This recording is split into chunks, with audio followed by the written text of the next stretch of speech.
হযরতে ওমর ফারুক রাদিয়াল্লাহু তাআলা আনহু তার কাছে সমস্ত মানুষেরা এক হয়ে বড় বড় কয়েকজন লিডার জ্ঞানী গুণী তার দরবারে গিয়ে বিচার দিল।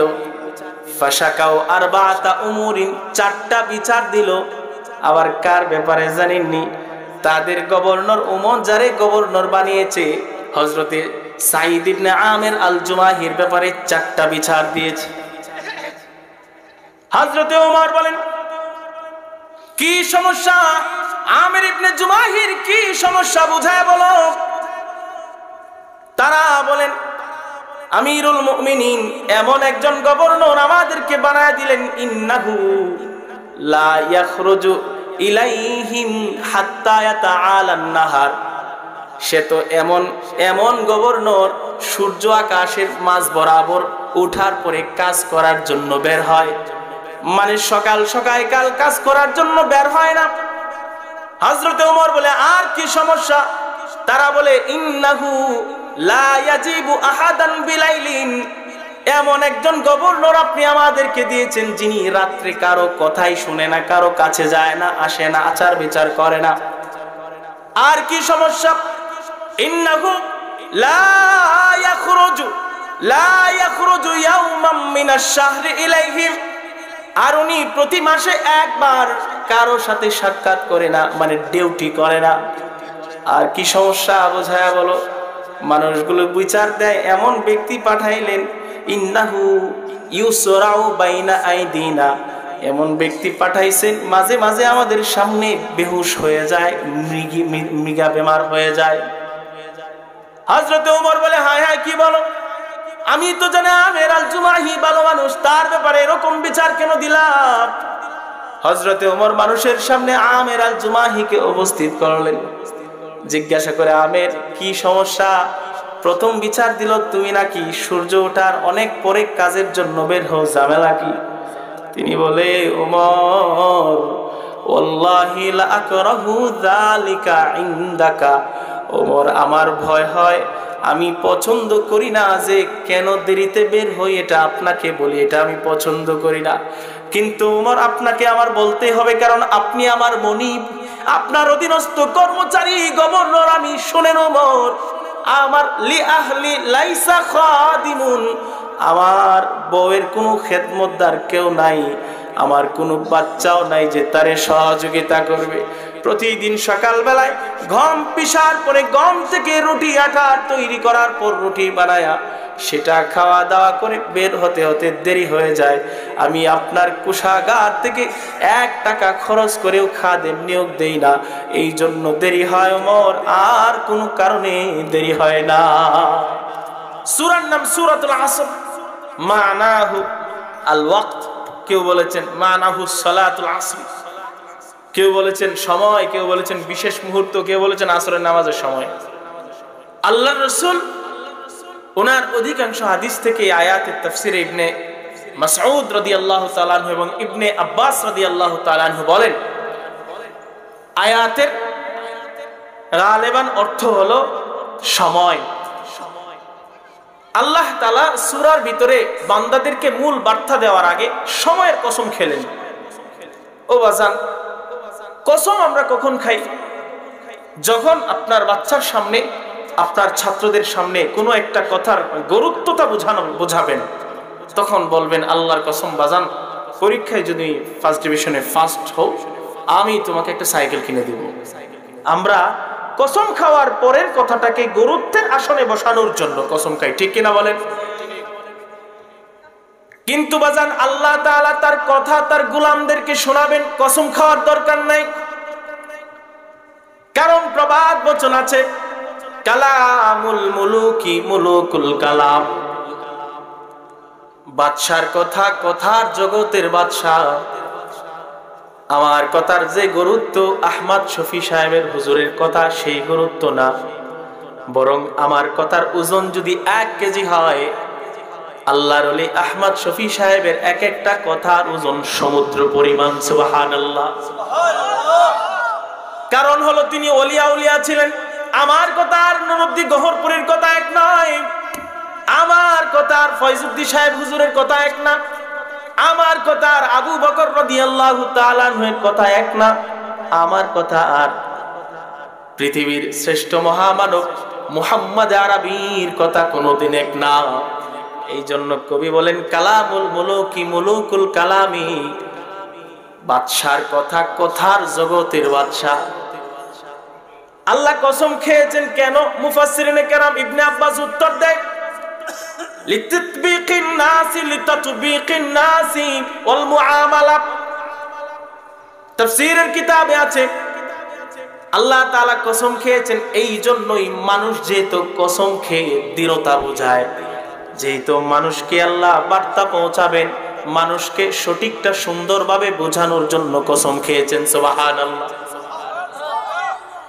আল্লাহ তাআলা গাছের কসম খেয়েছেন, সাজার আশজার আবহার জান্নাত, নদী নালা সূর্য চাঁদ তারকা মানুষের কসম খেয়েছেন। কিন্তু কি এমন গুরুত্বপূর্ণ বিষয় যেটা বলার আগে আল্লাহ এক শব্দ সময়ের কসম খাইলেন? বাজান একটু মাথাটা অন্তর খুলে বুঝেন, সময় কত গুরুত্বপূর্ণ মুমিনের জীবনে, বান্দাদের জীবনে বোঝাই। আপনাদের মহল্লায় আল্লাহ এরকম না করুক কিয়ামত পর্যন্ত, বোঝানোর জন্য বলা। আপনাদের মহল্লায় কারো ঘর থেকে, বুঝছেন, উদাহরণ দিচ্ছি ক্লাসের মতো, আপনাদের মহল্লায় কোন ঘর থেকে একটা বাচ্চা জন্মগ্রহণ করলো, যে বাচ্চাটা বিকলাঙ্গ, অতিষ্ঠ, দুইটা হাত নাই, দুইটা পা নাই, দুইটা চোখ নাই, নাক নাই, ঠোঁট কাটা, দাঁতের গঠন ভালো হবে না, মারি কাটা, মাথা অর্ধেকটা, দেখতে ভালো না, মুসলিম ঘরে জন্মিয়েছে, দুনিয়াতে আসার পরে 1 সেকেন্ড হায়াত পেয়েছে। বাজান বলেন কত সেকেন্ড? কথা বুঝেন, কত সেকেন্ড? 1 সেকেন্ড হায়াত পেয়েছে। আর আপনার মহল্লাতেই পাশের ঘরে, মুসলিম ঘরে আরেকটা বাচ্চা জন্মগ্রহণ করেছে, বয়স ঠিক, ওজন ঠিক, চামড়া সুন্দর, ফেসটা নায়ক নায়ক ভাব, যা গুণের দরকার সব আছে, কিন্তু দুনিয়াতে আসার আগ মুহূর্তে পেটেই মারা গেছে, মৃত লাশটা বের হয়েছে। দেখতে সুন্দর, কথা বুঝছেন? এইটুক বুঝছেন? এইটুক বুঝছেন? সবাই বুঝছেন? তাহলে জি কন না কেন? কোন বুঝছি? ইনশাআল্লাহ। আপনাদের কাছে আমার প্রশ্ন হলো, এই দুই বাচ্চার শরীয়তে মুহাম্মাদির মাসআলা কি এক হবে? শরীয়তে মুহাম্মাদির মধ্যে, বিধানে, ইসলামের নীতিমালায়, আহকামে আহনাফের মধ্যে এই দুই বাচ্চার মাসআলা কি এক? বাজান ঠান্ডা মাথায় বুঝবেন, আসমানওয়ালা তার হাবিবে কিবরিয়া মুহাম্মদুর রাসূলুল্লাহর মাধ্যমে উম্মতদেরকে শিক্ষা দেয়, ও নবী উম্মতকে জানায় দেন। বাইহাকি শরীফের হাদিস, আল্লাহর রাসূল বলে, ও আমার আদর্শের গোলাম উম্মতেরা, যে বাচ্চাটা দেখতে ভালো না, সুন্দর না, ওই বাচ্চাটা মুসলিম ঘরে জন্মিয়েছে। আর যে বাচ্চাটা সুন্দর কিন্তু হায়াত 1 সেকেন্ডও পায় নাই, আমার নবী আপনাকে আমাকে মাসআলা শিখায়। নবী বলেন, ও আমার উম্মতেরা, যে জন্মগ্রহণ করেছে মৃত্যু অবস্থায়, তারে গোসলও দেওয়া দরকার নাই, ওরকম কাফন কাপড়ও দেওয়া লাগবে না, কোন রকম কাপড়ের টুকরায় মোড়ায়া মাটি চাপা দিলেই হয়ে যাবে। সুবহানাল্লাহ। জানাজা নাই, গোসল নাই, কিচ্ছু নাই, বলেছেন মুহাম্মদুর রাসূলুল্লাহ। অপরদিকে আল্লাহর রাসূল বলেন, উম্মত শোনো, মাসআলা শিখে যাও। 1 সেকেন্ড হায়াত পেল মুসলিম ঘরের সন্তান, তারে অপমান করতে পারবা না, তারে গোসল দিবা, তাড়াইল বাজার থেকে সুরমা এনে চোখে সুরমা মাখবা, তার গায়ে সুগন্ধি লাগাইবা, 3 টুকরা কাফনের কাপড় দিয়ে মোড়াবা, ইমাম সাহেব বড় আলেমকে দিয়ে জানাজা দিবা, জানাজা দেওয়ার পরে সুন্নত তরিকায়, সুন্দরভাবে সাজানো গুছানো তরিকায় বিসমিল্লাহি আলা মিল্লাতি রাসূলিল্লাহ বলে তুমি তারে কবরে শেষ কাজ শেষ করবা। সুবহানাল্লাহ। বাজার এখানে শেষ নয়, 1 সেকেন্ডের কত দাম। আল্লাহ এমনি সময়ের কসম খায় নাই, 1 সেকেন্ডের কত দাম। আল্লাহর নবী বলেন, আমার উম্মত হওয়ার কারণে ওই বাচ্চাটা যারে একবার কেউ চুমু খায় নাই, দেখতে সুন্দর না, 1 সেকেন্ড হায়াত পাওয়ার কারণে আমার নবী হাদিসের মধ্যে তার আদর্শের গোলাম উম্মতদেরকে বলে, ও আমার উম্মতেরা, আসমানওয়ালা বলেন, ফাইন্না লাকা মিসলাদ দুনিয়া ওয়া আশারাতা আমসালিহা। ওই মুমিন বান্দা 1 সেকেন্ড পাওয়ার কারণে আসমানওয়ালা তারে দুনিয়ার সমান 10 দুনিয়ার সমান জান্নাতের ব্যবস্থা করবেন। সুবহানাল্লাহ।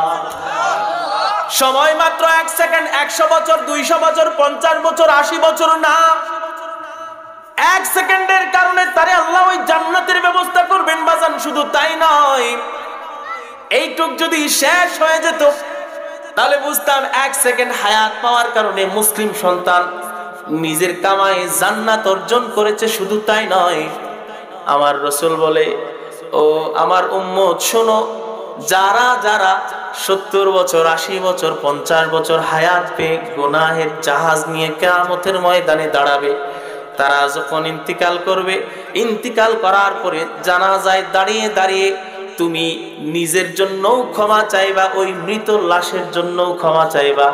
এই জন্য নবী বলেন, হাদিসের মধ্যে আসছে, জানাজায় দাঁড়ায়া দাঁড়ায়া তার জন্য দোয়া করবা, আল্লাহুম্মা গফির লিহাইয়িনা ওয়া মাইয়িতিনা ওয়া শাহিদিনা ওয়া গায়িবিনা ওয়া সগীরিনা ওয়া কাবীরিনা ওয়া যাকারিনা ওয়া উনসানা।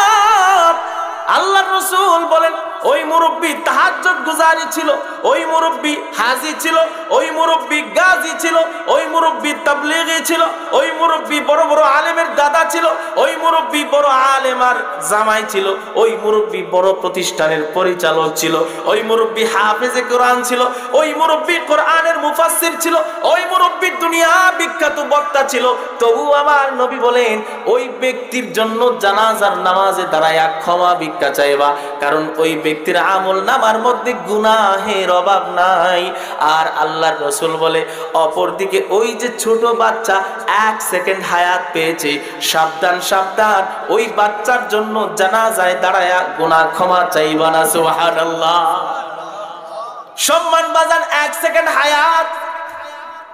নবী বলেন, কি করবা? বাইহাকি শরীফের হাদিস, আল্লাহর রাসূল বলেন, ওই ব্যক্তির জানাজায় দাঁড়ায়া সম্মানের সাথে সাবধান, ওই বাচ্চার জন্য ক্ষমা ভিক্ষা আল্লাহর কাছে চাইবা না, বরং তুমি ওই 1 সেকেন্ড হায়াতওয়ালা বাচ্চার কাছে, তার উসিলা দিয়ে আসমানওয়ালার কাছে নিজের ক্ষমা ভিক্ষা চাইবা। সুবহানাল্লাহ।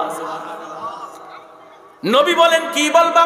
আল্লাহর রাসূল দোয়া শিখিয়েছেন, আল্লাহুম্মা জাআলহু লানা ফারতা ওয়াজআলহু লানা আজরা ওয়া দুখরা, আল্লাহুম্মা জাআলহু লানা শাফিআ ওয়া মুশাফফা। নবী আমার উম্মতকে শিখায়, উম্মত, ওই যে ছোট বাচ্চাটা ইন্তিকাল করেছে, ওর জানাজার সামনে দাঁড়ায়া পবিত্রতার সাথে জানাজা পড়বা, আর তার জন্য বলবা, আল্লাহুম্মা জাআলহু লানা ফারতা, ও আসমানের মালিক, বিধাতা, বিধানদাতা আল্লাহ, ওই যে বাচ্চার জানাজা পড়লাম, ওই বাচ্চাটাকে কিয়ামতের ময়দানে আমাদের নাজাতের অগ্র ভূমিকা পালন করার মতো কবুল করে নাও। সুবহানাল্লাহ। মানে আল্লাহ কিয়ামতের ময়দানে আমাদের জন্য ফারতা বানাও, নাজাতের উসিলা বানাও। শুধু তাই নয়, নবী বলেন, 1 সেকেন্ড হায়াত পাওয়ার কারণে তার জানাজার ভিতরে আরো কয়েকটা শব্দ লাগায় দাও উম্মত। এরপরে তুমি বলবা, আল্লাহ, আল্লাহুম্মা জাআলহু লানা ফারতা ওয়া জাআলহু লানা আজরা ওয়া দুখরা। আল্লাহ, ওই বান্দাটাকে, ওই ছোট শিশুকে 1 সেকেন্ড হায়াত যে পেয়েছে, ওই বাচ্চাটাকে আমাদের জন্য আজরা ওয়া দুখরা, আমাদের জন্য আপনি তারে আমাদের জন্য সওয়াবের ভান্ডার বানান, অযুখরা সঞ্চয় বানান। কিয়ামতের ময়দানে আমরা মুরব্বীরা যখন আমলের জন্য ছোটাছুটি করব, ওই বাচ্চাটাকে আমাদের জন্য যুখরা বানান, যখিরা বানান, আমলের গোডাউন বানান। আল্লাহ শুধু তাই নয়, আমার নবী শিখায় উম্মত, ওই বাচ্চার জানাজা 1 সেকেন্ড হায়াত পেয়েছে, আরো শব্দ লাগায়া দাও, আল্লাহুম্মা জাআলহু লানা শাফিআন ওয়া মুশাফফা। ওই বাচ্চাটার জন্য বলো আল্লাহ, ওই বাচ্চাটাকে কিয়ামতের ময়দানে আমাদের জন্য সুপারিশকারী বানাও। বাজান, খালি মনে, খোলা মনে, ঠান্ডা মাথায় বুঝেন, একটা চাকরির জন্য 100,000 মানুষ অ্যাপ্লাই করে, চাকরি হয় মাত্র 10, 15, 20 জনের। আল্লাহর রাসূল বলেন সুপারিশ কিয়ামতের ময়দানে অনেকেই করবে, কিন্তু সবার সুপারিশ আল্লাহ গ্রহণ করবেন না। আমার নবী বলেন ওই বাচ্চাটা এমন এমন সুপারিশ করবে, আল্লাহুম্মা জাআলহু লানা শাফিআন ওয়া মুশাফফা। ওই বাচ্চাটাকে আল্লাহ আমাদের জন্য এমন সুপারিশকারী বানান, শাফিআন ওয়া মুশাফফা, যেই সুপারিশটা মুশাফফা আল্লাহ আপনি নির্দ্বিধায়, বিনা দ্বিধায়, বিনা প্রশ্নে কবুল করে নেন। সুবহানাল্লাহ। সম্বল 1 সেকেন্ডের হায়াত বাজান, সময়ের গুরুত্ব আছে না নাই? বেশি কষ্ট হচ্ছে? দুইজন বড় বড় আলেম বসে আছে, ওনারে চিনেন? ওনাদেরকে চিনেন? উনি আমার বাজান, ওনার ছেলে আমার জীবনে অনেক অবদান রাখছে, এই লাইনে আসার পিছনে অবদান আছে। আল্লাহ তাআলা ওনাকে যখন মৃত্যু দিবে হযরতে আবু বকরের মতো মৃত্যু দান করুক, আমিন বলেন।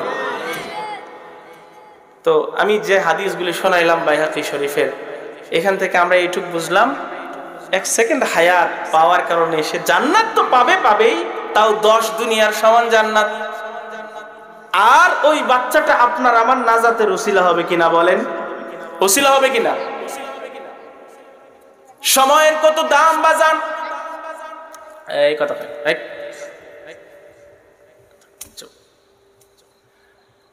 হাদিসের কিতাবের মধ্যে আসছে, আল্লাহর রাসূল বলেন সময়ের কত দাম।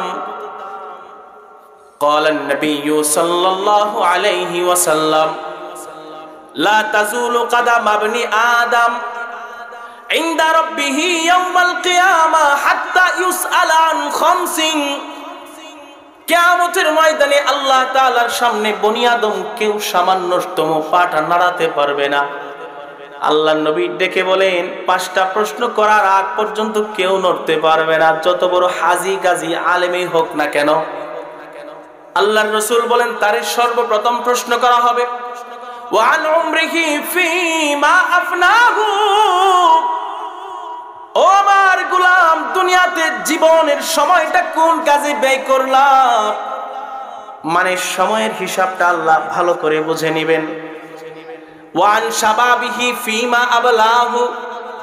আল্লাহ তাআলা জীবনের সময়ের মধ্যে আবার খাস করে আল্লাহর রাসূল বলেন মুমিনদের এবং সমস্ত বান্দাদের যৌবনের সময়টার স্পেশাল হিসাব হবে।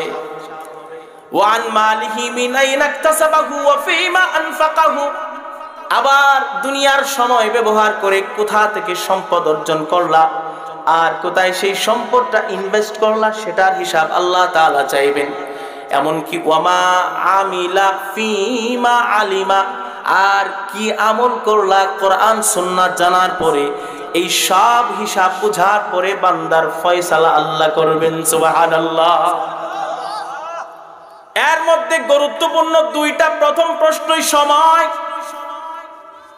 সময়ের প্রশ্নে যারা আটকে যাবে, অ্যাটাক হয়ে যাবে, আটকার পরে ওই ব্যক্তির নাজাতের আর সহজ ব্যবস্থা নাই। এই জন্য বাজার সময়কে গুরুত্বের সাথে ব্যয় করে আল্লাহর জান্নাতের মেহমান হওয়ার চেষ্টা করা দরকার আছে না নাই? সময়ের কসম খেয়ে আল্লাহ বলেন ইন্নাল ইনসানা লাফি খুসরিন। দুনিয়ার সমগ্র মানুষ ক্ষতির মধ্যে আছে। যেই হোক না কেন মুসলমান হওয়ার পরেও ক্ষতির মধ্যে আছে। মুফাসসিরিনে কেরাম বলেন কিভাবে ক্ষতির মধ্যে আছে? ইবারত বি ইস্তেমালি হায়াতিহিম, হায়াতের সময় ব্যবহার করার দিকে লক্ষ্য করেই ক্ষতির মধ্যে আছে। সুবহানাল্লাহ, নাউজুবিল্লাহ। সময়ের ব্যবহারের দিক দিয়ে লক্ষ্য করে ক্ষতির মধ্যে আছে। একজন রাত জেগে তাহাজ্জুদ পড়ে সময় ব্যবহার করে আল্লাহর ওলি হয়, আরেকজন রাত জেগে চুরি করে, জিনা করে, সময়ের ব্যবহার করে জাহান্নামী হয়। একজন সময়ের ব্যবহার করে পড়াশোনা করে আলেম হয়, আরেকজন সময়ের ব্যবহার করে করে রাজনীতি করে খারাপ লুচ্চা বাটপার নেতা হয়। আছে না নাই? মূলে সবাই। তবে আল্লাহ তাআলা 4 শ্রেণীর বান্দাদেরকে খাস করে ইস্তিসনা করে বলেন, তবে 4 শ্রেণীর গোলাম এরকম আছে যারা এমন, যারা সময় ব্যবহার করে ক্ষতির মধ্যে নাই, যারা জান্নাতের পথে আগুয়ান। সুবহানাল্লাহ বলেন। ইল্লাল্লাযীনা আমানু ওয়া আমিলুস সালিহাতি ওয়া তাওয়াসাউ বিল হাক্কি ওয়া তাওয়াসাউ বিস সাবর। তবে 4 শ্রেণীর মানুষ এমন আছে, আসমানওয়ালা ডাক দিয়ে বলেন, এমন 4 শ্রেণীর মানুষ, ইল্লাল্লাযীনা আমানু ওয়া আমিলুস সালিহাতি ওয়া তাওয়াসাউ বিল হাক্কি ওয়া তাওয়াসাউ বিস সাবর। আল্লাহ বলেন 4 শ্রেণীর গোলাম এমন আছে যারা সময়ের ব্যবহারে ক্ষতির মধ্যে নাই। প্রথম শ্রেণী হলো ঈমানওয়ালারা, দ্বিতীয় শ্রেণী হলো আমলওয়ালারা, তৃতীয় শ্রেণী হলো ওয়া তাওয়াসাউ বিল হাক্কি, যারা হকের ওসিয়ত করে তারা, আর চতুর্থ শ্রেণী হলো ওয়া তাওয়াসাউ বিস সাবরি, আপদে বিপদে ইবাদতে ইসলামের উপর চলার জন্য সব ক্ষেত্রে যারা একে অপরকে সবরের মাশওয়ারা দেয়। সুবহানাল্লাহ। এই 4 শ্রেণীর মানুষ ক্ষতির মধ্যে না। 5 মিনিট করে আলাপ করলে 20 মিনিট হবে, 10 মিনিট করে 4টা বিষয় বোঝালে 40 মিনিট হবে। সাথে আসেন না ইনশাআল্লাহ? কষ্ট হচ্ছে?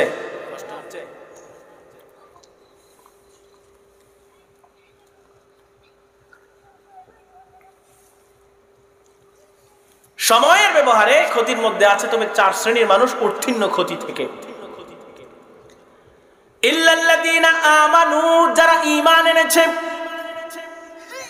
মিরকাতুল মাফাতিহ শরহে মিশকাত মুতালা করে দেখলাম, মুল্লা আলী কারি রাহিমাহুল্লাহ বলেন ঈমান মানে কি? শরহে আকায়েদ আকিদাতুত তাহাবীর মধ্যে আছে ঈমান 3 জিনিসের নাম বাবা। আল ঈমানু হুয়াল ইকরারু বিল লিসানি ওয়াত তাসদীকু বিল জিনানি ওয়াল আমালু বিল আরকান। ঈমান হলো জবানে আল্লাহর তাওহীদের স্বীকৃতি দিবেন, অন্তর থেকে সেটা বিশ্বাস করবেন, অন্তর থেকে বিশ্বাস করে সেটা অঙ্গ প্রত্যঙ্গের মাধ্যমে ঈমানের জন্য বাস্তবায়ন করে আল্লাহকে আমল দেখাবেন। এটার অপর নাম হলো ঈমান। শুধু জবানে বিশ্বাস করলেন, অন্তরে অনুভূতি নাই, আমল নাই, আপনার ঈমান পরিপূর্ণ নাই। ঈমানকে যদি পরিপূর্ণ করতে চান তাহলে জবানের স্বীকৃতি, অন্তরের অনুভূতি, বিশ্বাস আর আমলের প্র্যাকটিক্যাল লাগবে। ঈমানকে কেমন করা চাই, ঈমানকে কেমন আনা চাই, আল্লাহর নবী মুহাম্মদুর রাসূলুল্লাহর মাধ্যমে আসমানওয়ালা তার গোলামদেরকে জানিয়েছেন ঈমান কেমন চাই। আল্লাহ বলেন সূরা বাকারা 13 নম্বর আয়াত, ইয়া আইয়ুহান নাস, আল্লাহ বলেন وَإِذَا قِيلَ لَهُمْ آمِنُوا كَمَا آمَنَ النَّاسُ وَإِذَا قِيلَ لَهُمْ آمِنُوا كَمَا آمَنَ النَّاسُ قَالُوا أَنُؤْمِنُ كَمَا آمَنَ السُّفَهَاءُ أَلَا إِنَّهُمْ هُمُ السُّفَهَاءُ وَلَكِنْ لَا يَعْلَمُونَ।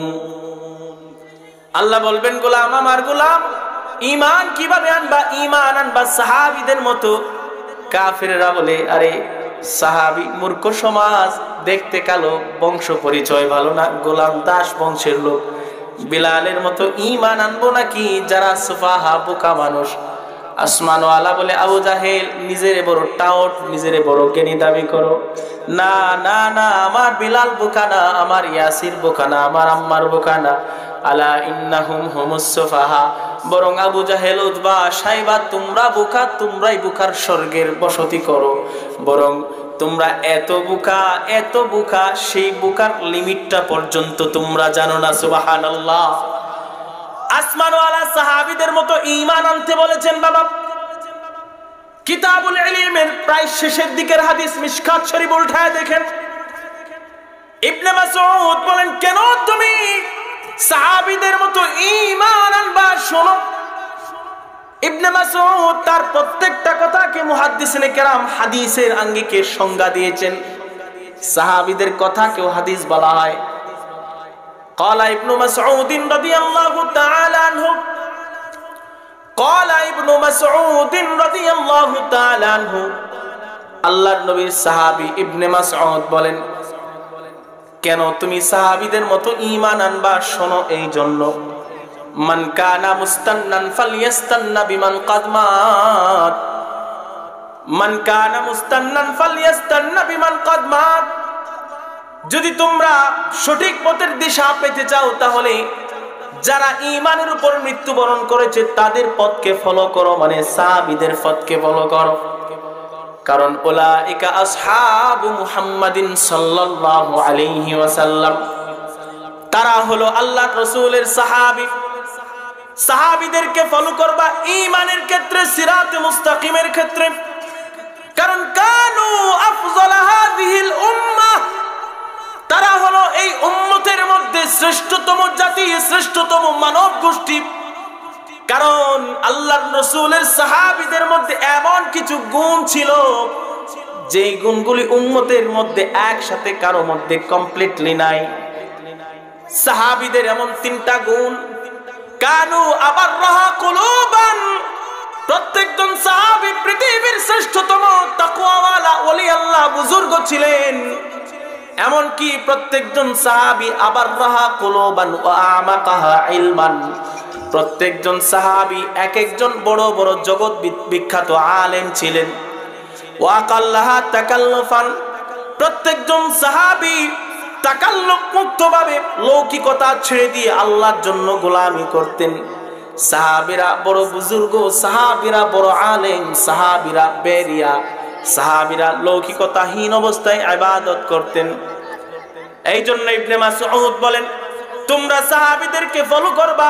আর শোনো, ইখতারাহুমুল্লাহু তাআলা লিসুহবাতি নবিয়িহি ওয়া লিইকামাতি দীনিহি, সাহাবীদেরকে আল্লাহ তাআলা তার ঈমানের জন্য কবুল করেছেন, রাসূলের সান্নিধ্যের জন্য কবুল করেছেন, তার ঈমান ইসলামকে প্রচারের জন্য কবুল করেছেন।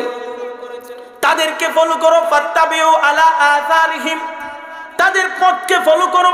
ওয়াতামাসসাকু মাস্তাতাতুম মিন আখলাকিহিম ওয়া সিয়ারিহিম, তাদের দেখানো পথকে আঁকড়ে ধরো। কারণ হলো, শোনো, ফাইন্নাহুম কানু আলাল হুদাল মুস্তাকিম, কারণ জান্নাতের যে সোজা পথ, ওই পথের পথিক ছিল প্রত্যেকজন সাহাবায়ে কেরাম। সুবহানাল্লাহ। দিন কায়েমের উচ্চ নিশানে রয়েছে যাদের নাম লেখা, দিন কায়েমের উচ্চ নিশানে রয়েছে যাদের নাম লেখা। ধন্য হলো যারা নবী পরশে, ধন্য হলো যারা নবী পরশে, তারাই হলো সাহাবা। আসসালাম সাহাবা, আসসালাম সাহাবা, আসসালাম সাহাবা, আসসালাম সাহাবা। সাহাবায়ে কেরামের অবদান আছে না নাই? মুহতারাম হাজিরিন, তো সাহাবায়ে কেরামের মতো ঈমান আনতে হবে, এটা বলেছেন ইবনে মাসউদ এবং আল্লাহ। সুবহানাল্লাহ কোন? সাহাবীদের মতো ঈমান আন, দ্বীনের কায়েমের জন্য, ইকামতের জন্য। সাহাবীদের রক্ত ঝরে আসে, সাহাবীদের অবদান ভোলা যাবে না। বাজান বলেছিলাম 4 শ্রেণীর মানুষ ক্ষতির মধ্যে নাই। প্রথম শ্রেণী ঈমানওয়ালা। ঈমান কেমন হবে? সাহাবীদের নমুনায় ঈমান হবে। বিদআতি হলে হবে না, শিরকি হলে হবে না, গুনাহগার হলে হবে না। মানে তরিকা হবে সাহাবায়ে কেরামের, মুজাহাদা, চেষ্টা হবে তাদের মতো চেষ্টা করা। এরপরে আল্লাহ বলেন আরেকটা শ্রেণী হলো ওয়াতাওয়া ইল্লাল্লাযীনা আমানু ওয়া আমিলুস সালিহাত। দ্বিতীয় শ্রেণী হলো যারা ঈমান আনার পরে আমলে সলে করবে, ওই বান্দাগুলো ক্ষতির মধ্যে নাই। আমল আসলে কাকে বলে? তাফসীর ইবনে কাসিরে সুস্পষ্ট ইবারত আছে, তাফসীরে রুহুল মানিতে ইবারত আছে, হাদিসের কিতাবের হাশিয়ার মধ্যে ইবারত আছে। আমল শুধু করার নাম নয়, আমল কিছু ছেড়ে দেওয়ার নাম। মাঝে মাঝে করবেন, মাঝে মাঝে ছেড়ে দিবেন, এটাই হলো ঈমান, ইসলাম। টাকা হয়েছে হজ করবেন, টাকা হয়েছে যাকাত দিবেন, টাকা নাই যাকাত ছেড়ে দেন, গুনাহ নাই। বৈধ সুন্দর স্ত্রী আপনার বিছানায়, তার দিকে তাকায়া থাকেন। নবী বলেন তাকায় রইলা যতক্ষণ নওয়াফিলের ইবাদত ততক্ষণ, সুবহানাল্লাহ। আর রাস্তা দিয়ে যাচ্ছেন, যত সুন্দরী হোক না কেন তাকে দেখা ছেড়ে দেন, দেখবেন না ওইটাই ইবাদত। মুহাদ্দিসিনে কেরাম লেখেন ইবাদত মানে হলো আত-তাআত, আর তাআত মানে হলো আল ইলতিজামু বিআমরিল্লাহি আযজা ওয়া জাল্লা। তাআত মানে হলো আল ইবাদা হিয়া তাআ, ইবাদত হলো তাআত, ওয়া তাআতু আল ইলতিজামু বিআমরিল্লাহি আযজা ওয়া জাল্লা। আনুগত্য হলো আল্লাহ তাআলার বিধানগুলো আঁকড়ে ধরার চেষ্টা করতে থাকা, আর ওয়াল ইজতিনাবু আনিন নাওয়াহি, আর যত নিষেধাজ্ঞা আছে সেগুলো ছেড়ে দেওয়া। ধরা আর ছাড়া এই দুইটার নাম হলো ইবাদত। এই দুইটা ইবাদত। কনকনে ঠান্ডা ফজরের সালাতের আযান হয়ে গিয়েছে, as-সালাতু খায়রুম মিনান নাওম। মুয়াজ্জিন ডাকে মানে হলো আল্লাহ ডাকেন, কারণ নামাজ তো ফরজ, বিধান করেছে আল্লাহ। কেমন যেন আসমানওয়ালা তোরে আদর করে করে ডাকে, আমার গোলাম কম্বলের মুড়ি থেকে বের হয়ে আয় আয় আয়, আমার কুদরতি কদমে সিজদা লাগাবি, সিজদা দিবি, ফাসজুদ ওয়াকতারিব, সিজদা দিবি তো আমার কুদরতি কুলে তোরে টান দিয়ে নিয়ে যাবো, সুবহানাল্লাহ। আল্লাহ বলেন ফাসজুদ ওয়াসজুদ ওয়াকতারিব, সিজদা লাগাও, আমার কাছে আসো। বাজান আমার আযান হয়ে গিয়েছে, সালাতের জন্য মসজিদে যাবেন, নামাজ শেষ। আল্লাহ বলেন ফান্তাশিরু ফিল আরদি ওয়াবতাগু ফাদলাম মিনাল্লাহ। নামাজ শেষ, মসজিদে বসে থাকার দরকার নাই, যাও জমিনে ছড়ায়া যাও, ব্যবসা করো, চাকরি করো, কাজ করো, রিজিকের সন্ধান করো। এটাও আমি আল্লাহ তোদের ইবাদত হিসেবে কবুল করব, সুবহানাল্লাহ।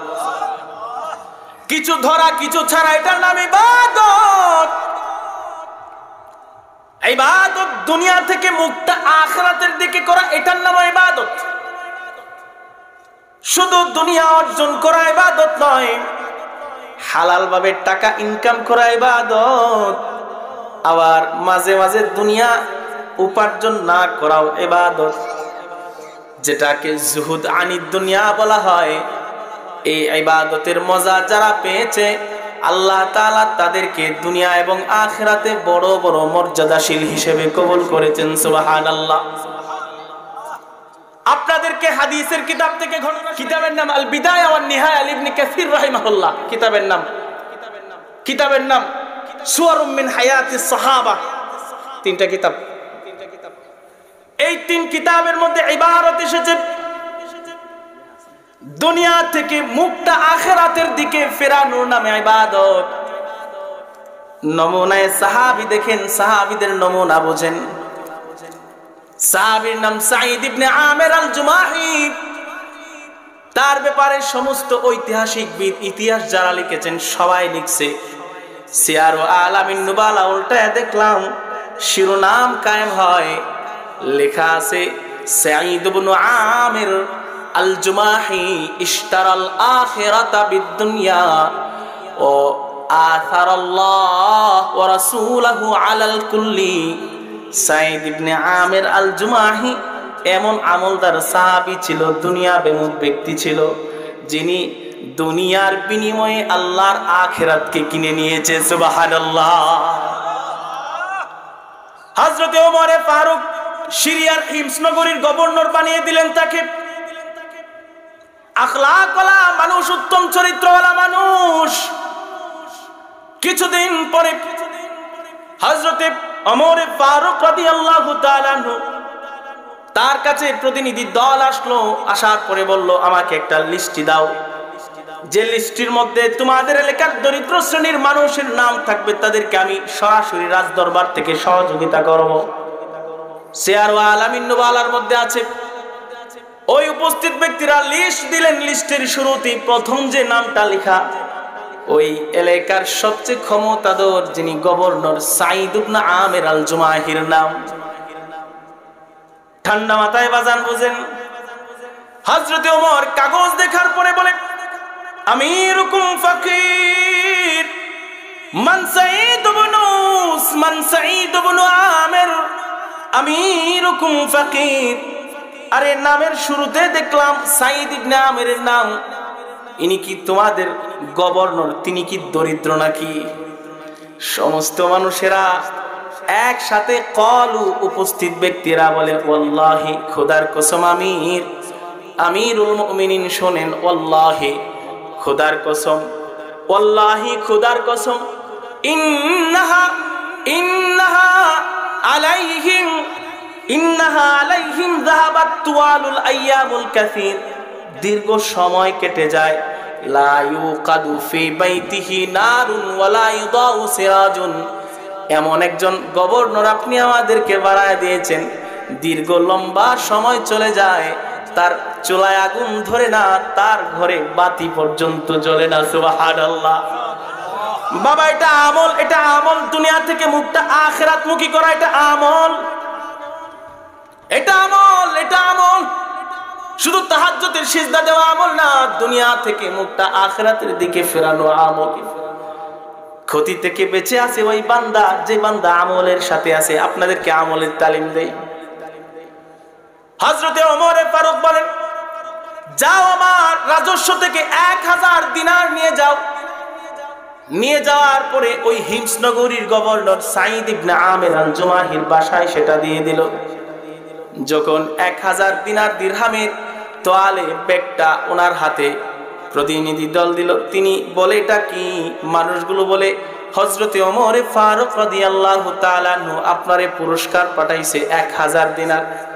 তিনি চিৎকার মেরে বলে, ইন্না লিল্লাহি, হায় হায় আল্লাহ গো, এই কোন পরীক্ষা আমারে দিলা? এত জোরে চিৎকার তিনি করলেন, এত জোরে চিৎকার করলেন।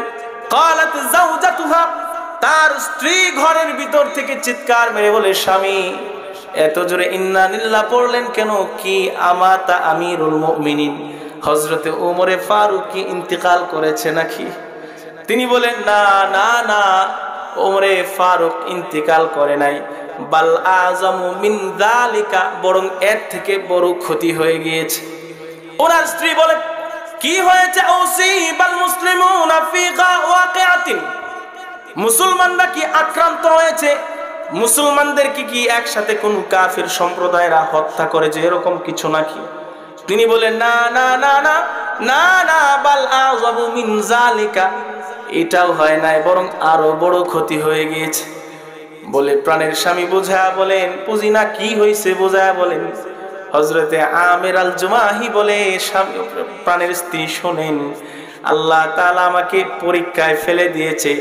দাখালাত ফি বাইতি আদ-দুনিয়া, দুনিয়া আমার ঘরে ঢুকে গেছে। ও হাল্লাতিল ফিতনাতু ফি বাইতি লিতুফসিদা আখিরাতি, আর আমার ঘরে দুনিয়া এমন ভাবে ঢুকছে আমার আখিরাত নষ্ট করার জন্য। ওমরে ফারুক আমার ঘরে টাকা পয়সা পাঠাইছে, আমার আখিরাত নষ্ট হয়ে যাবে। না না, এই সম্পদ আমার ঘরে ঢুকবে না, আমার চৌকাঠ ক্রস করে ঘরে যাবে না। ও আমার প্রতিনিধি দল, এটা তোমরা এখন এই মানুষকে বিলি করে দাও, দুনিয়া আমার ঘরে ঢুকাবো না। হযরতে ওমরে ফারুকের কানে সেটা যায়। কিছুদিন পরে হযরতে ওমরে ফারুক রাদিয়াল্লাহু তাআলা আনহু আবার হিমস নগরীতে আসলেন। এসে বলে, তোমাদের ব্যাপারে কেউ যদি জালেম থাকে, কেউ খারাপ থাকে, তার ব্যাপারে আমার কাছে বিচার দাও। কথা বুঝছেন? ওমরে ফারুক কিছুদিন পরে গেছে, গিয়ে বলতেছে, সিরার আলামিন নুবালা থেকে শোনাচ্ছে, তোমাদের মধ্যে ক্ষমতাধর ব্যক্তি যারা, তারা যদি জুলুম করে, কোন খারাপ কিছু করে থাকে, আমার কাছে বিচার দাও। হযরতে ওমর ফারুক রাদিয়াল্লাহু তাআলা আনহু, তার কাছে সমস্ত মানুষেরা এক হয়ে, বড় বড় কয়েকজন লিডার, জ্ঞানী গুণী তার দরবারে গিয়ে বিচার দিল। ফাশাকাও আরবাআতা উমুরিন, 4টা বিচার দিল। আবার কার ব্যাপারে জানেননি? তাদের গভর্নর ওমর, যারে গভর্নর বানিয়েছে, হযরতে সাঈদ ইবনে আমির আল জুমাহির ব্যাপারে 4টা বিচার দিয়েছে। হযরতে ওমর বলেন, কি সমস্যা? আমির ইবনে জুমাহির কি সমস্যা বুঝায় বলো। তারা বলেন, আমিরুল মুমিনিন এমন একজন গভর্নর আমাদেরকে বানায় দিলেন, ইন্নাহু লা ইয়াখরুজু ইলাইহিম হাত্তা ইয়াতাআলান নাহার। সে তো এমন গভর্নর, সূর্য আকাশের মাঝ বরাবর ওঠার পরে কাজ করার জন্য বের হয়, মানে সকাল কাজ করার জন্য বের হয় না।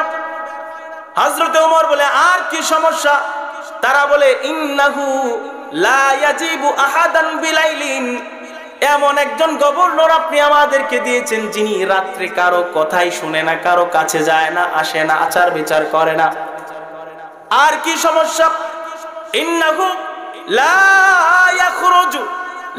ইয়াখরুজু ইয়াওমান মিনাশ শাহরি ইলাইহিম, আর উনি প্রতি মাসে একবার কারো সাথে সাক্ষাৎ করে না, মানে ডিউটি করে না। আর কি সমস্যা বোঝায়া বলো।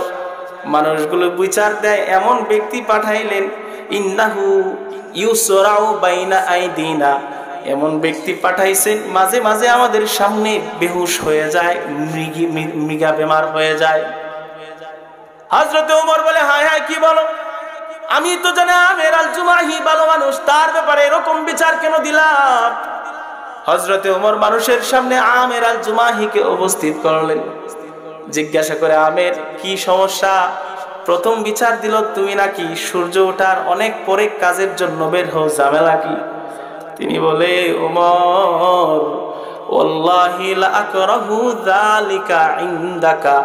ওমর, আমার ভয় হয়, আমি পছন্দ করি না যে কেন দেরিতে বের হই এটা আপনাকে বলি, এটা আমি পছন্দ করি না। কিন্তু ওমর, আপনাকে আমার বলতে হবে, কারণ আপনি আমার মনিব, আপনার অধীনস্থ কর্মচারী গভর্নর আমি। শোনেন ওমর, আমার লি আহলি লাইসা খাদিমুন, আমার বউয়ের কোনো খেদমতদার কেউ নাই, আমার কোনো বাচ্চাও নাই যে তারে সহযোগিতা করবে। প্রতিদিন সকালবেলায় গম পিষার পরে গম থেকে রুটি আটা তৈরি করার পর রুটি বানায়া সেটা খাওয়া দাওয়া করে বের হতে হতে দেরি হয়ে যায়। আমি আপনার কোষাগার থেকে 1 টাকা খরচ করেও খাদেম নিয়োগ দেই না, এই জন্য দেরি হয় ওমর, আর কোনো কারণে দেরি হয় না। বুঝায়া বলো, কেন তুমি রাত্রে তাদের কাছে যাও না? তিনি বলে, ওমর, আমি জালতুল নাহারা লাকুম, আমি দিনকে মানুষের সেবার জন্য মানুষকে দিয়ে দিলাম, দিন শুধু মানুষের কাজ করব। ওয়াজালতুল লাইলা লিল্লাহ, আর রাতকে আমি আল্লাহ তাআলার ইবাদতের জন্য ভাগ করেছি। সুবহানাল্লাহ। এই জন্য আমি রাতের বেলা কেউ ডাকলেও বের হই না। এরপরে ওমর বলে, আর কি সমস্যা? প্রতি মাসে তুমি কারো কাছে দেখায় দাও না। হযরতে সাঈদ ইবনে আমির আল জুমাহি কান্দে, ওমর ইন্নী আকরাহু যিকরাহু। ওমর, আমি এটা বলতে চাচ্ছিলাম না, কিন্তু উত্তর তো দিতে হয়। ওমর শোনেন, এই যে আমার গায়ের জামাটা দেখলেন, এই জামা ছাড়া আমার আর কোনো কাপড় নাই। এই কাপড়টা প্রতি মাসে আমি একদিন ধুয়ে দেই। এই কাপড়টা শুকানোর পরে আমি আর সময় পাই না বিকেলে বের হওয়ার জন্য। এই জামাটা দিয়ে 1 মাস পরার পরে একদিন ধুয়ে দিই মাসের মাঝখানে। এই জামাটা পরে আমি গভর্নরের দায়িত্ব পালন করি। হযরতে ওমর বলে, বুঝলাম, তাহলে মাঝে মাঝে বক্তৃতা করার সময়, বেশি মানুষ দেখার সময় তুমি বেহুশ হয়ে যাও, কারণ কি চিকিৎসা করো না কেন?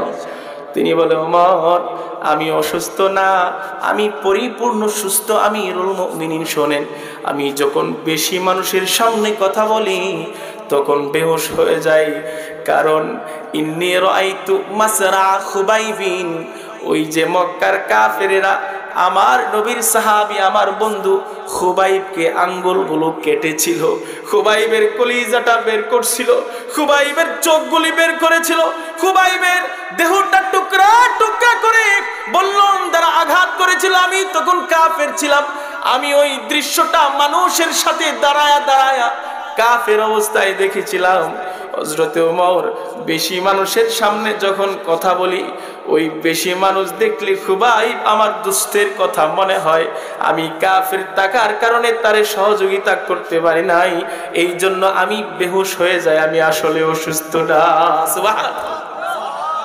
হযরতে ওমর বলেন আলহামদুলিল্লাহিল্লাযী লাম ইদাইয়িনি নাফিলাতি। আল্লাহর শুকরিয়া যে আল্লাহ আমার বিশ্বাসটা ভঙ্গ করে নাই। মানে ও সাইদ, তোমারে যেরকম মনে করেছি তুমি সেরকম। বাজান, যেটা বোঝাইলাম দুনিয়া থেকে মুখটা আখিরাতের দিকে করা, এটার নাম হলো সবচেয়ে উত্তম আমল। সুবহানাল্লাহ। দেখবেন তাহাজ্জুদ করে আর সুদি কারবার, সারাদিন গীবত করে, তোর তাহাজ্জুদ কাম হইব না। আল্লাহ কইছে তোর আমল নামা থাকবে না, খালি জাহাজ লয়ে যাবে, আমল নাই।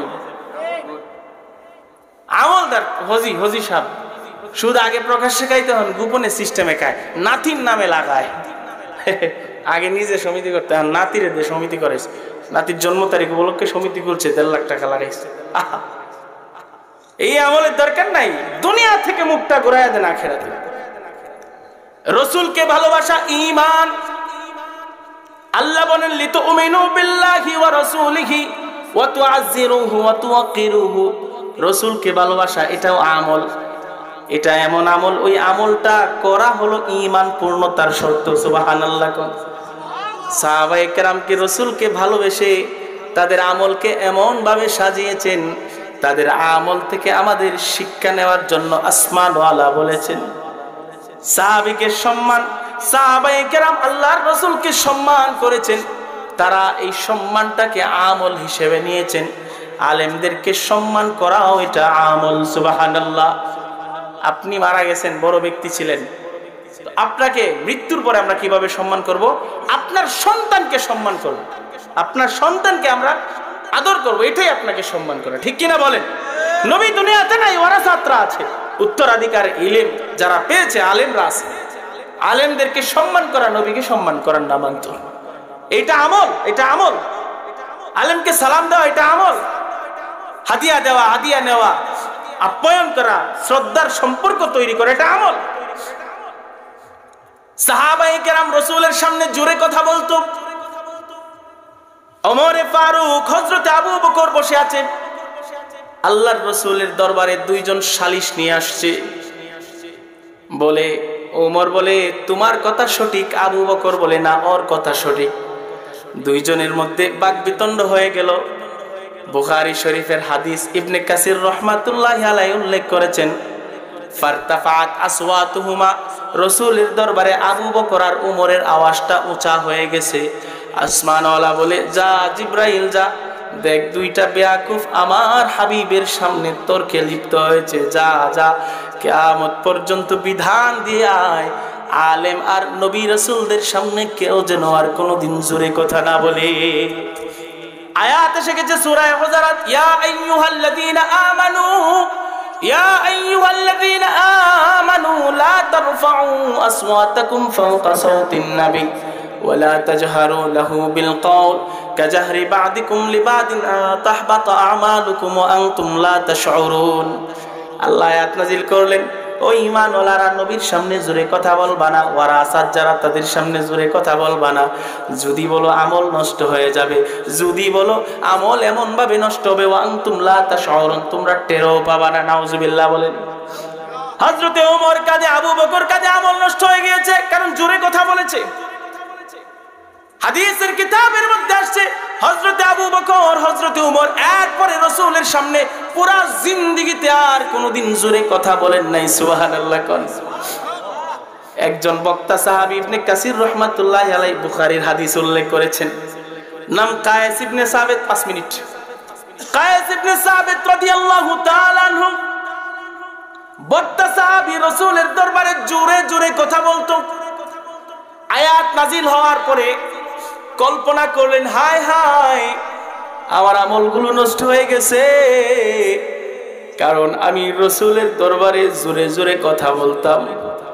ইমাম বুখারী রাহমাতুল্লাহি আলাইহি হাদিস উল্লেখ করেন, তিনি বলেন কায়েস ইবনে সাবিত রাসূলের দরবারে একেবারে ছেড়ে চলে গেছে। রাসূলের দরবারে অনেক দিন হয়ে গেল, কয়েক মাস হয়ে গেল, আসে না।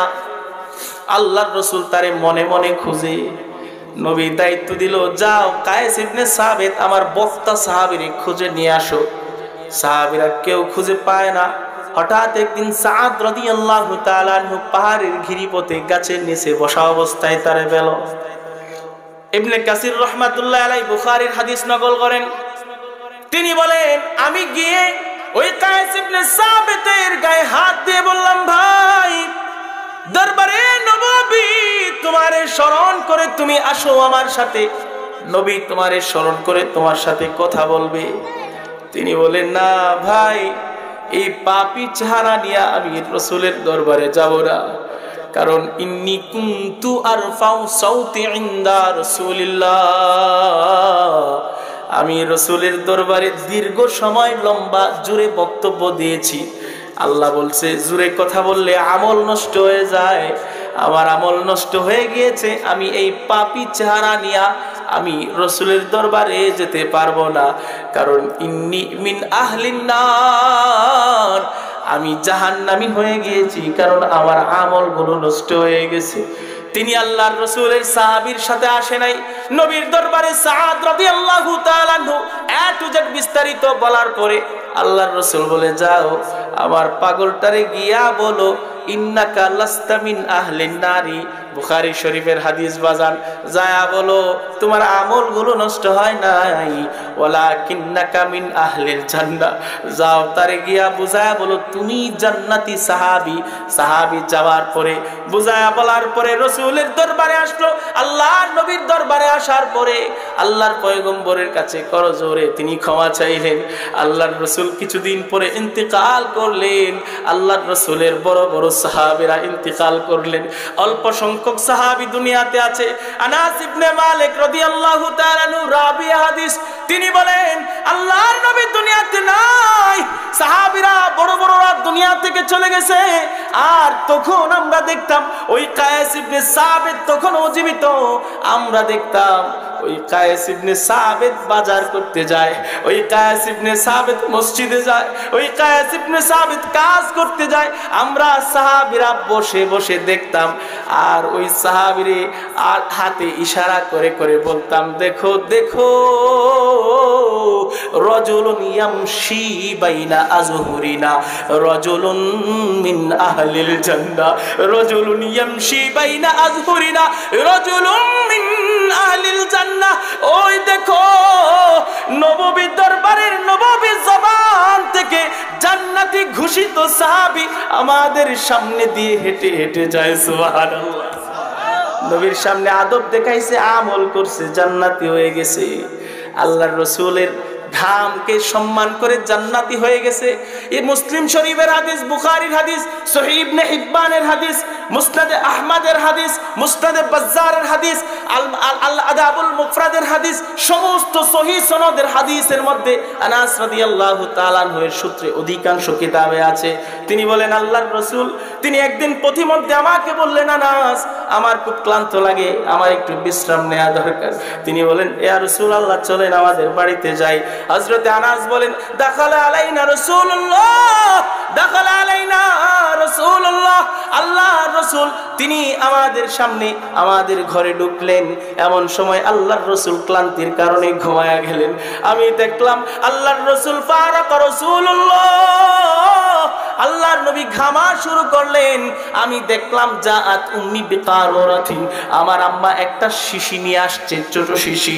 আমার নবী যেখান দিয়ে ঘামটা শরীরের গা থেকে বেয়ে বেয়ে পড়ে, আমার আম্মারে দেখলাম তাসাল্লাতিল আরাকা ফিহা, আমার আম্মা শিশিটার মধ্যে ওই ঘামটা ভরে রাখে। এমন সময় শিশিটা শরীরে লাগার পরে ফাস্তাইকাযা রাসূলুল্লাহ, আল্লাহর রাসূলের ঘুম ভেঙে যায়। আল্লাহর নবী বলেন, ইয়া উম্মা সুলাইম, ও আনাসের মা তুমি উম্মে সুলাইম, মা হাদাল্লাযী তাসনাইন, এটা তুমি কি করো, এটা কি? হযরত আনাস ইবনে মালিক রাদিয়াল্লাহু তাআলা আনহুর আম্মা বলে, ইয়া রাসূলুল্লাহ, হাযা আরাকুকা নাজআলুহু ফি তিবিনা, নবী এটা আপনার শরীরের ঘাম। ইয়া রাসূলুল্লাহ, এই ঘামটা আমরা নাজআলুহু ফি তিবিনা, হাযা আতয়াবুত তিবি, ইয়া রাসূলুল্লাহ এটা আপনার শরীরের ঘাম। কিছুদিন পরে আপনি দুনিয়া থেকে যদি চলে যান, আপনার ঘামটা তো আর পাবো না। নবী গো, এই ঘামটা সংগ্রহ করে রাখলাম আমরা, এটা পৃথিবীর দামি দামি আতরের সাথে লাগাইয়া ওই আতরটার সুঘ্রাণ আরো বাড়াইতে চাই। সুবহানাল্লাহ। নবীর প্রতি সম্মান, এটা আমল, এটা ঈমান, এটা দ্বীন, এটা ইসলাম, এটা শরীয়ত। হযরত আনাস ইবনে মালিক বলেন, আউসা আনাস ইবনে মালিক রাদিয়াল্লাহু তাআলা আনহু আইয়াজালা আরাকা রাসূলুল্লাহ ফি কাফনিহি বাদা মামাতিহি। হযরতে রাবিয়া হাদিস বলেন, আনাস ইবনে মালিক রাদিয়াল্লাহু তাআলা আনহু তিনি যখন আল্লাহর রাসূল দুনিয়া থেকে চলে গেছে, আনাসের মাও দুনিয়াতে নাই। আনাস তিনি বলেন, ও আমার ভক্তবৃন্দরা, আমি যখন ইন্তেকাল করব, ইন্তেকালের পরে বাজার থেকে সুরমা এনে আমার চোখে দিবা না, আমার গায়ে কোনো ধরনের আতর লাগাইবা না। ও আমার ভক্তবৃন্দ, ছাত্ররা শোনো, আল্লাহর নবী রাহমাতুল লিল আলামিন তার যে ঘাম আছে, আমি আনাসের কাপনের পরতে পরতে ওই ঘামটা মেখে দিবা, আমার চোখে সুরমা দিবা রসুলের ঘাম, আমার কপালে আতর লাগাইবা রসুলের ঘাম। এইভাবে আনাসের ইন্তেকালের পরে তারে ওই সিস্টেমে কবরে রাখা হয়েছে। কবি বলেন, আইয়ার কাফন মে মেরা খুশবু না লাগানা, আইয়ার কাফন মে মেরা খুশবু না লাগানা, रख देना मेरे रख देना कफन में मेरा कुछ खाके मदीना। তিনি বলেন, কবি বলেন, আইয়ারে কাফন দোস্ত, আমার টাকা নাই, আমার পয়সা নাই, আমার সামর্থ্য নাই, আমার শক্তি নাই, মদিনাওয়ালার শহরটা ঘোরার ক্ষমতা আমার নাই। দোস্ত, মদিনায় তুমি গেলা, মদিনা থেকে আইয়ারে কাফন মে মেরা কুছ খাকে মদিনা, রাখ দেনা কাফন মে মেরা কুছ খাকে মদিনা, আইয়ারে কাফন রাখ দেনা, আইয়ারে কাফন। দোস্ত, আমার কাফনের কাপড় যেদিন তোমরা মিলে মিশে পড়াবা, দোস্ত শোনো, আমার কাপনের কাপড়ে বাজার থেকে আতর সুরমা গোলাপ লাগাইবা না, আমার চোখে সুরমা দিবা না, আমার চোখে ওই মদিনাওয়ালা যে মাটির নিচে শুয়ে আছে, ওই মদিনার যে মাটিতে আমার রসুলের ঘ্রাণ মিশে আছে, ওই মদিনার সামান্য মাটি আয়না আমার চোখে রাখবা, আমার নাকে রাখবা, আমার কানে রাখবা, আমার কাপনের কাপড়ের পরতে পরতে রাখবা। আমাকে যখন কবরে শোয়া দিবা, আমার মুখটা যখন খুলে দিবা, আমার পায়ের বাত যখন খুলে দিবা, ও দোস্ত, আমার পায়ের বাত খুলে দেওয়ার পরে ওই মদিনার অল্প মাটি রাইখা দিও, আমার কপালে মদিনাওয়ালা ওই শহরের অল্প মাটি রাইখা দিও। দোস্ত, এর থেকে বড় চাওয়া আমার আর কিছু নাই। সুবহানাল্লাহ। মনে বড় আশা ছিল যাব মদিনায়, সালাম আমি করব গিয়ে, সালাম আমি করব গিয়ে নবীজি রওজায়। মনে বড় আশা ছিল যাব মদিনায়, আরব সাগর পারি দেব নাই কো আমার তরি, বাকি নাই রে উড়ে যাব ডানাতে ভর করি, আরব সাগর পারি দেব নাই কো আমার তরি,